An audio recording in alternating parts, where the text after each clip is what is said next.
What's up, everybody? Welcome to Podcast Now. I'm Alex. In this video, I want to give you guys my early impressions on Legacy of Kain, Soul Reaver 1 and 2 Remastered. I was actually given this code from Aspire. I greatly appreciate it. And this is another one of their games. I mean, I say it like that because you kind of know what you're going to get. Hence why I don't think this video is really going to be all that long. When they do these ports, whether it was, I got Star Wars The Force Unleashed when it came out to Switch a while ago, or they've done like Republic Commando. And, for what it's worth, even Tomb Raider, actually, they did the remaster, right? I think they do a pretty darn good job with these. It's nothing revolutionary. It might not knock your socks off, but it is always like a relatively solid product, and I think that's what you have for the Legacy of Kain. Now, this is coming at it a little bit differently than what I normally would do, when it comes to Republic Commandos or when it comes to Force Unleashed and stuff. I've played some of those games, back in time. Legacy of Kain, I've never played these games. In fact, and this is a shame on my resume here,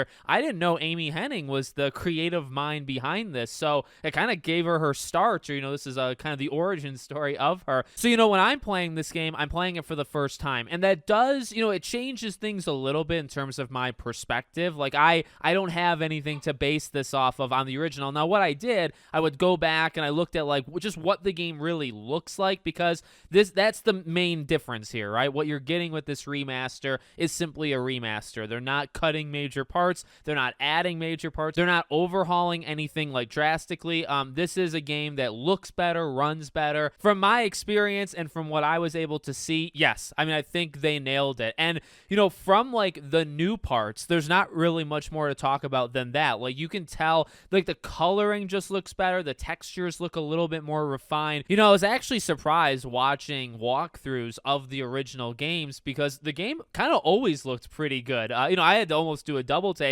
It's like, no, honestly, if you put these side by side, you can absolutely tell which one is the original and which one is the new one. But it was actually kind of surprising how good these games always looked. And you do get a jump. I would say, even from like the gameplay perspective, which I'll talk a little bit about that in a second, 1 to 2, the first game to the second game, same thing, even with visuals. Like, it's not enormous, but there absolutely is a step up even from the first game to the second game. So yeah, in terms of like, okay, well, what if you've played the originals and is the remaster worth it? Do you want it to run slightly better, and do you want it to look slightly better? And that's really up to you. That's the thing where it's like, what you're getting from Aspire, what you're getting from a game like this, right? Again, whether it's a port that they do or a remaster.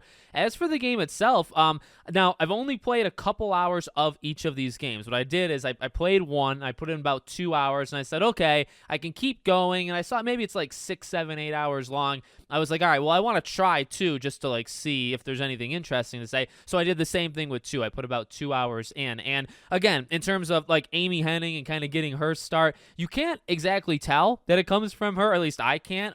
It is, I would say, really good world building, and it does that kind of right away. It's pretty solid characters. It's just it's a cool vibe. It's like a cool atmosphere. And then like the game itself, what I found interesting, number one, I prefer the second game to the first game. I don't know if that's a popular or unpopular opinion. I like the second game, mainly because the first game, and I didn't know this, like, it really translated to like Tomb Raider back in the day and kind of those tank controls. So you can really tell that with the first game, and some of the platforming, like, because you can glide, and those are a little bit finicky. Those are a little rough around the edges. And again, like, that's where you also kind of know what you're getting from Aspire. Like, they're not reinventing the gameplay wheel. And to be honest, that's not necessarily the point. In fact, that's not the point of doing a remaster, right? If you wanted that, that's more of a remake thing.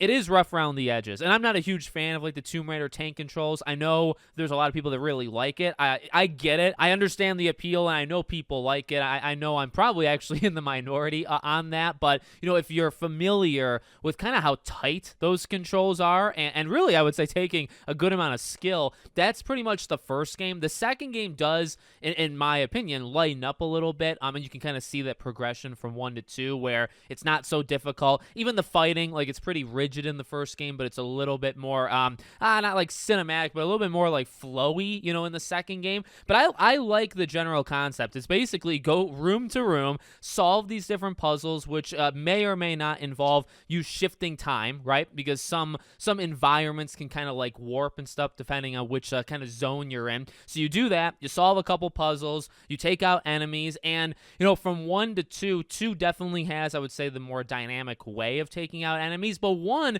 it's interesting because 1 doesn't tell you all that much. It sets up like the story and the world, but it doesn't, like when it comes to beating up on enemies and taking them out, it tells you like one time and then it kind of like leaves you alone, and it's like up to you to remember and kind of figure things out. So 1 felt more of like a learning experience to me versus 2, a lot more weapons, a lot more, again, like cinematic, like taking out enemies and swapping weapons, and you're more powerful at the, like 1, I imagine, because I didn't play the whole thing, 1 is you're building up, right? You're building up power, and 2, you start that way, because I guess the behind the scenes is that they built 1 so big, and then they ended up actually taking out large parts of 1, and then kind of made it like a 1-2, which is kind of interesting, and you can tell, because like just where, even from the limited time that I played, you can tell how the stories connect, you can tell how similar these games are, and that's because, you know, 2 uses a lot of concepts in 1, and things that were not used in 1, you know, kind of go over to 2. So I'm having fun, you know, like I said, I've never played these games before. It's a different kind of experience. You know, I have played like circa 2000, you know, type games before, and you know, I'm always willing to kind of give games a chance that I haven't. The only thing that's really up for debate is, you know, is this game worth the price? And that's not really what I'm here to tell you, right? I'm kind of just here to tell you what I think about it, and then you guys decide. I will say, I think the game is, what, 10% off? I think it's $30, but it's actually $27 right now, only for the next like 24 hours, right? I think it's like an early kind of pre-order promotion, so you can get it for about 27, 28 bucks with tax maybe, and if you don't do that, it's about 30. But I would say, you know, in terms of people that are familiar with the franchise and have played these games, this is at least the best looking version. I would probably argue best performance version as well. And then as for like brand new people, you know, I don't know if any individual aspect is gonna like blow your socks off, but it's kind of a relic of the time, and I can appreciate things like that. Again, going back and playing as many old games as I do on my third channel, I think it's fun. I think it's an overall fun time. It might be something that people wait on just because of, you know, this week with Indiana Jones and Power Rangers and stuff. I do think it's a well-rounded game, from the story to the acting to the actual gameplay itself is actually pretty fun. Again, it's just the variety of how you can take enemies out,